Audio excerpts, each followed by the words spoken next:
But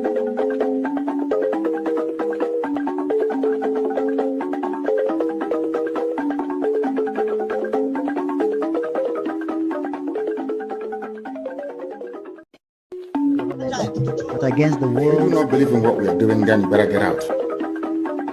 We're not going to stop.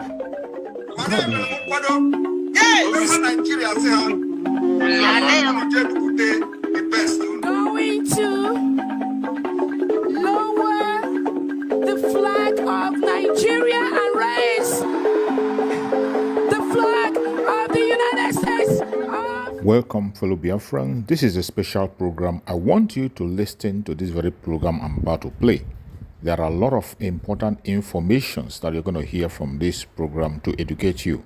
You are going to hear the voice of a female Biafran warrior.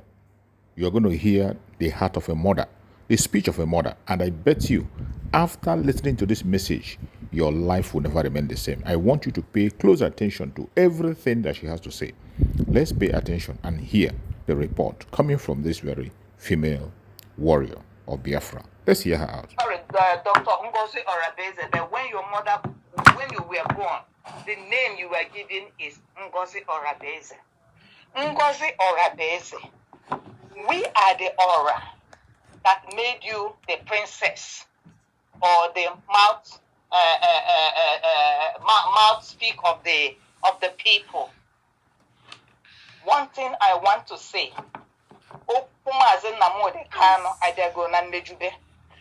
the person crying men on the ground,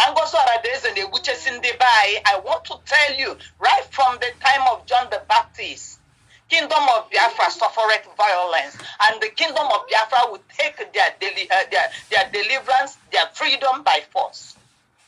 It has not started today, but because you want to destroy a name, you want to destroy a legacy, you want to bring scam and propaganda, and you swore and vowed, I must surely destroy Dr. Ngozi Orabeze over my dead body. That is he.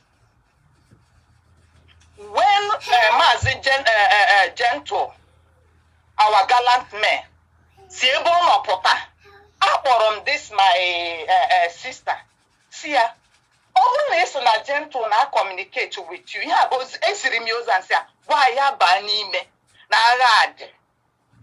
No man taka ni head ike were ike ime where say ya banime. Why you do pota? O pota or dia na USB ahe nye ego no oge nkere bi ihe na-enye ego. This is very dangerous.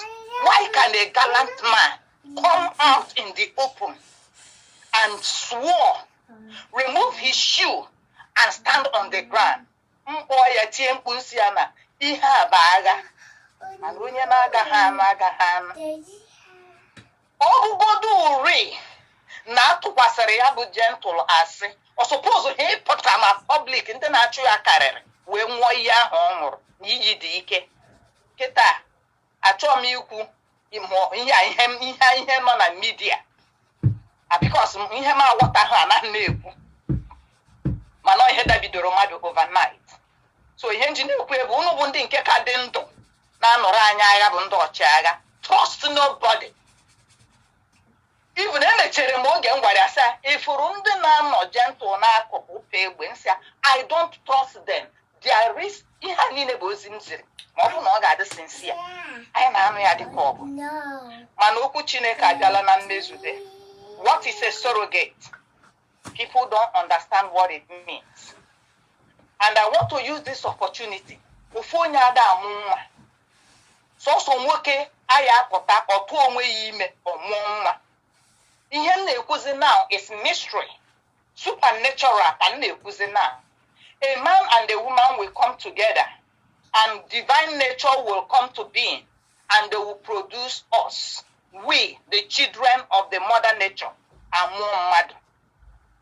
Oya behavior in Helsinki.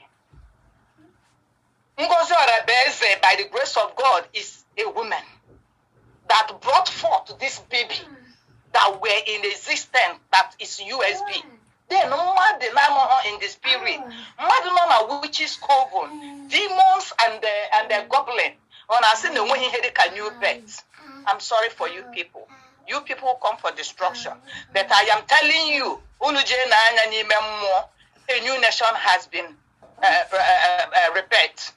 So everything is working in consonance. Everything is working in order. A nation. You understand? So, if onye ọbụla mara na okwu Chineke abịago na mmezude. And the men on the ground ka m gwakwa unu ndị nke fọrọ afọ ka m jụkwa unu this question. Ada sị na aha akụrụ phone ya na ya ga-echange phone, change your number. And I want to tell you, unu wanna communicate with somebody who doesn't have a military training, somebody who has not been in force, somebody who don't know about software, somebody who doesn't know about internet, somebody who don't know how to maneuver. If you have knowledge of all these things, you would have known, according to you, that your phone was hacked in the first instance. And I told you that a whole lot of people was on the air, was on the internet. I told you to go inside so that these things will lie. I kept quiet for long.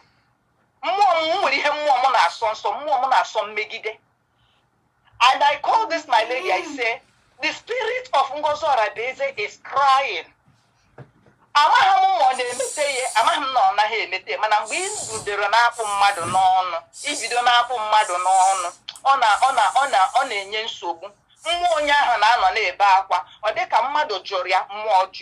Itigo mkpu na this woman of Sabo. Itigo mkpu na ona he emete ya. Itigo mkpu, mana remember, you are our first madam.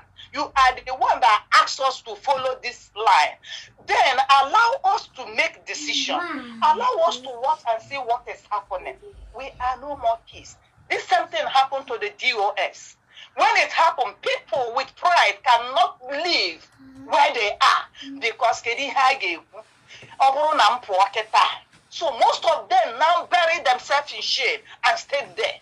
But the people who were in this other side, that is the place they were dishing good food for us. And I always say when I call, as soon as you deviate from the path of truth, the spirit of truth will depart from you and it will be disastrous. Ndị nọ na platform maara m na unu biko na unu ga-agbara m ama. Unu ga-ekwuru m sị nwaanyị okwukwere ihe a. Why I am angry when I come on space, I saw go and listen to my voices. It's of advice and counseling. I don't speak when I am not asked to speak. And I know my words. So all of us has been in that place. Why can't I have freedom to speak? That is my own fight. My own freedom I am fighting.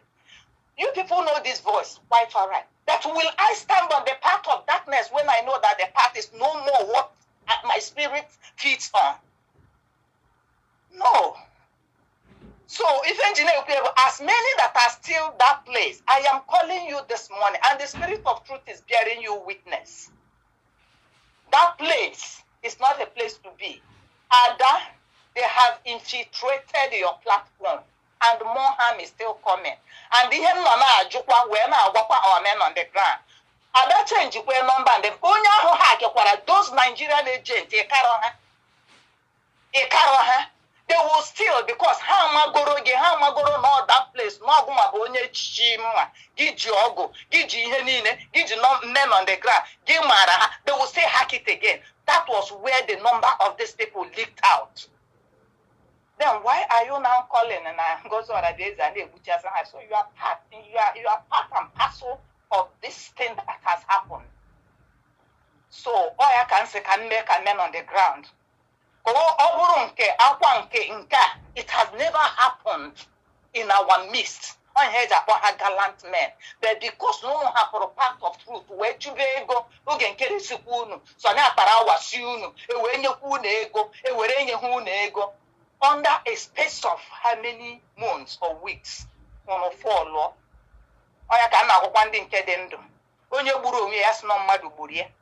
This fight is fight of life and death. They will kill us. But we will kill them. But now one thing I know, one man standing, been repeated, and no man can stop it. Nkonye na-eme ya kpachara anya, ekwune ma gị kwugide mmadụ, emene ma gị megide mmadụ, enu na-ene gị ala na-ele gị. Ị na-anwụ ya, dị very careful. Ma gụnwa bụ onye zoro na comment section, wee fụ eziokwu, wee gbachi nkịtị. Mmụọ amarọ onye bụ onye.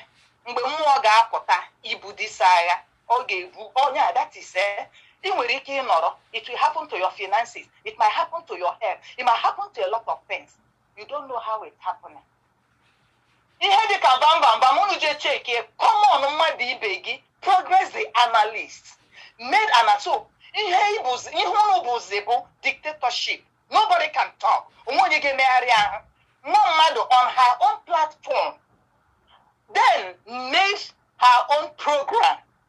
Geba jere wee sị na ọ ga-ebu Chukwu kelee n'igwe ke ụwa, na ọ ga-ebu Chiji ndụ. I wee sị nwaanyị na ihe ejeje wel red pen dee afa ya n'osisi na ukwu ya ga-ele. Then somebody in your platform see ya ede na afa ya n'osisi dị ndụ jee dee ya n'osisi kpọrọ nkọ. Chai Biafra, this is real diabolic. Money they can actually move without nothing. These are the people who have a crowd to follow.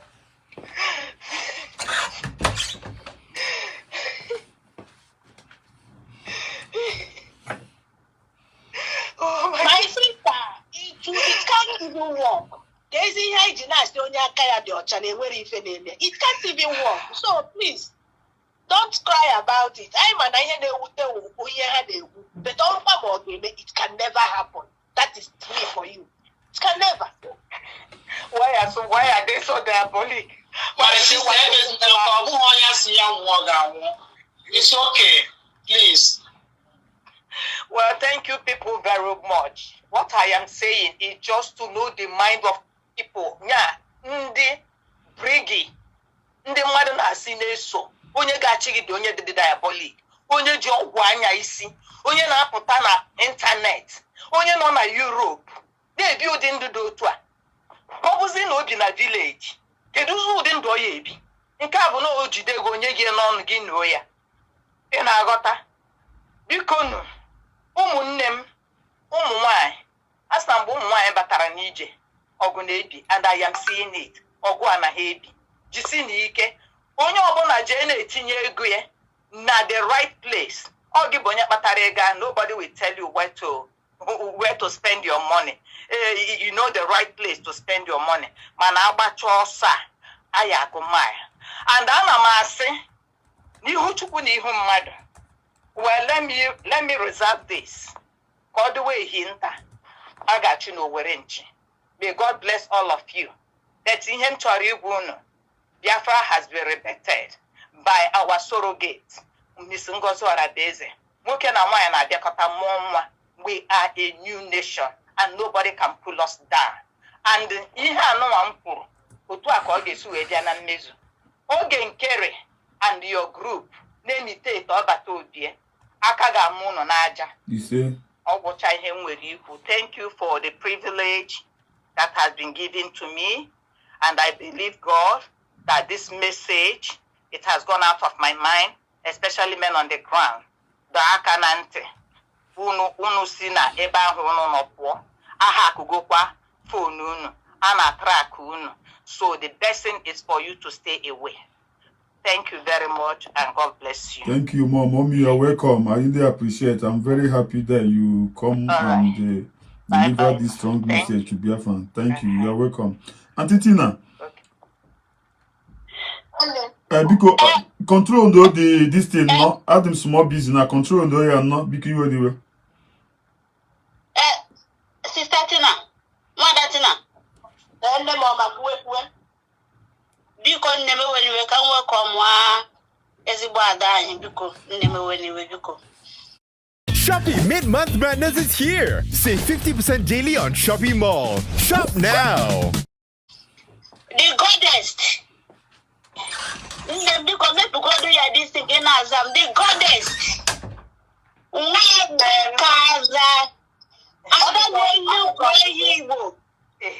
Okay, I don't know. biko ka m bugodo ụzọ jụọ gị kama ka ezigbo nne kama ka nne anyị ama na ọ dị ya mma. Ezigbo nne nọ na-ebe akwa, and she herself is understanding what is happening. She's not happy.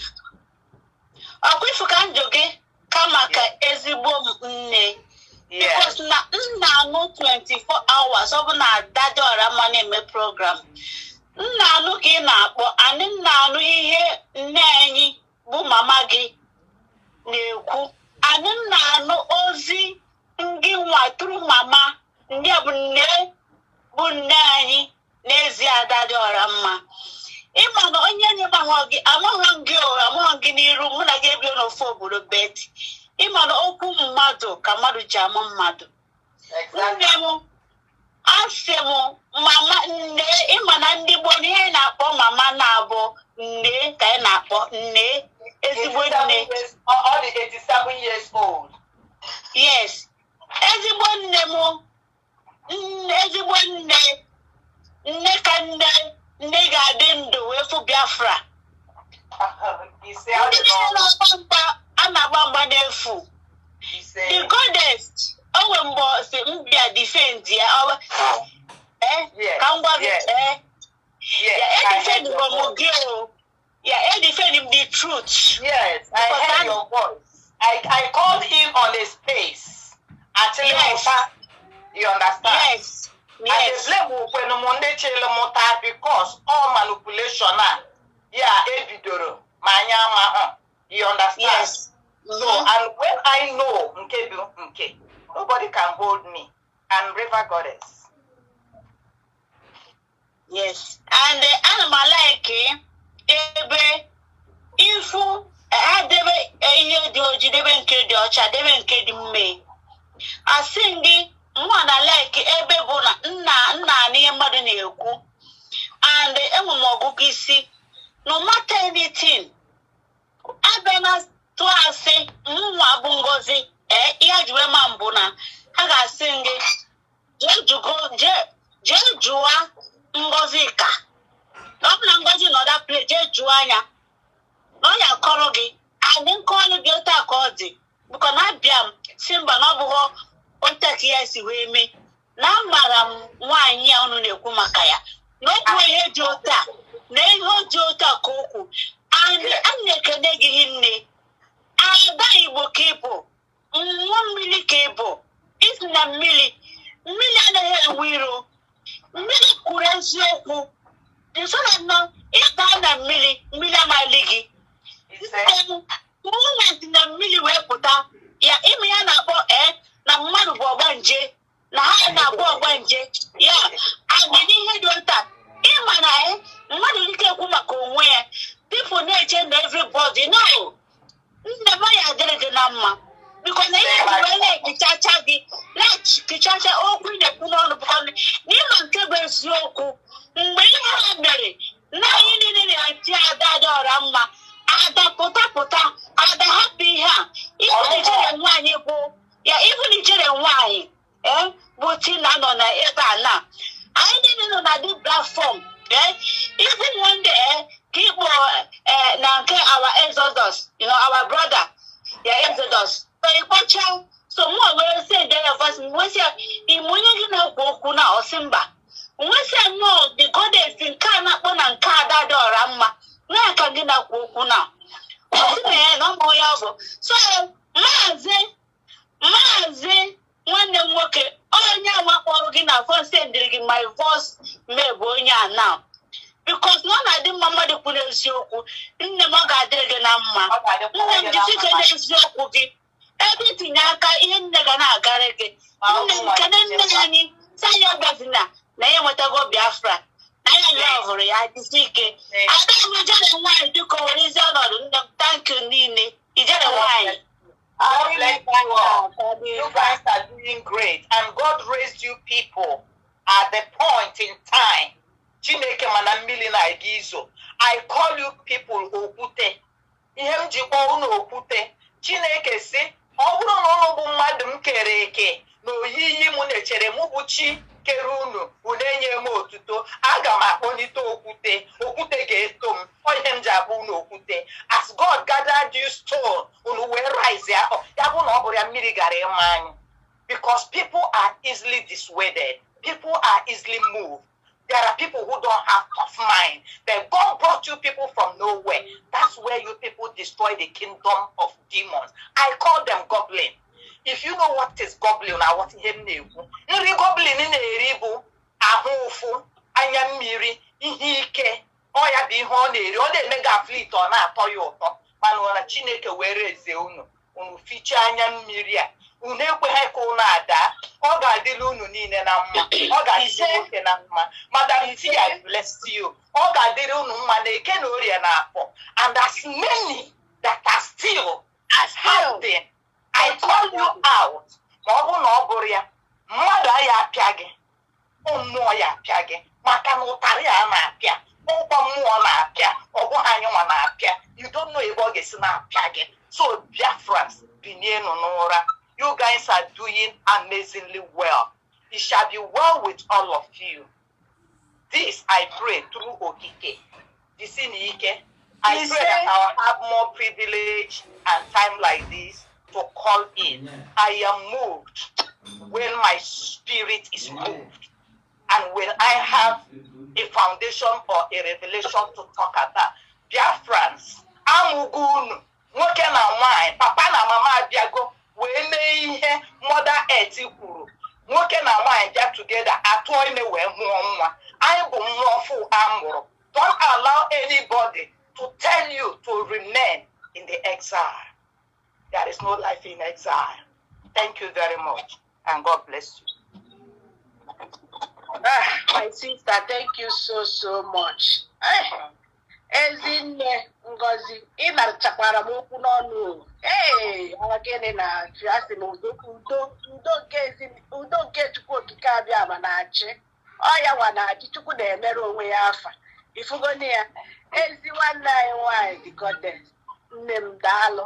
Ịma na asị ekwu mere ọnụ, ekwukwe na anụ mere okenye, mekwe ma ụmụazị. Ọ bụghịzi so ụmụazị ka ọ na-eme ugbu, ọ na-emekwuzi ma okenye. Ikwugo na